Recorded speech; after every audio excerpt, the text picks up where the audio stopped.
पंतप्रधान मोदी आणि अमित शहा गद्दार, त्यांनी देशाला विकायचं काम केलंय। रायबरेलीमधल्या सभेत राहुल गांधींचा विखारी हल्ला, तर राहुल गांधींचा रिमोट देशद्रोह्यांच्या हाती, भाजपचा पलटवार। शरद पवारांकडून मात्र मोदींचं कौतुक।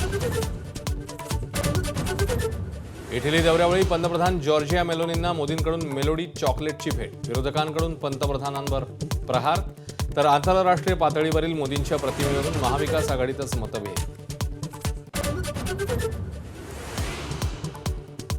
अजितदादांच्या राष्ट्रवादीसोबत विलीनीकरणाचा विषय संपला, शरद पवारांच्या राष्ट्रवादीचं स्पष्टीकरण।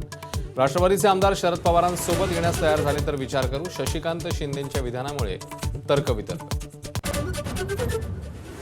मुंबईतल्या वांद्रे स्टेशनलगतच्या अतिक्रमण विरोधी कारवाईला हिंसक वळण, संतापलेल्या झोपडपट्टीवासियांकडून दगडफेक, पोलिसांकडून लाठीमार आणि धरपकड। विदर्भामध्ये अनेक ठिकाणी उष्णतेचा रेड अलर्ट, 3 जणांचा उष्माघाताने मृत्यू झाल्याचा अंदाज, तर उष्णतेवरही मोबाईलवरही उष्णतेचा परिणाम। राज्यामध्ये इंधनाचा पुरेसा साठा, ठिकठिकाणच्या रांगांनंतर मुख्यमंत्र्यांचं स्पष्टीकरण। साठेबाजी टाळण्याचंही आवाहन, तर राज्यात अनेक ठिकाणी पेट्रोल पंपांवर राडा। कुलकर्णी आणि मनीषा मांढरेला हाताशी धरून मोठेगावकरने नीट पेपरफुटीचा कट आखल्याचं समोर। नाशिक, लातूर, बीड, चंद्रपूरपर्यंत चौकशीचं सत्र, तर मोठेगावकरच्या आरसीसी क्लासेसचं शटर पुन्हा उघडलं।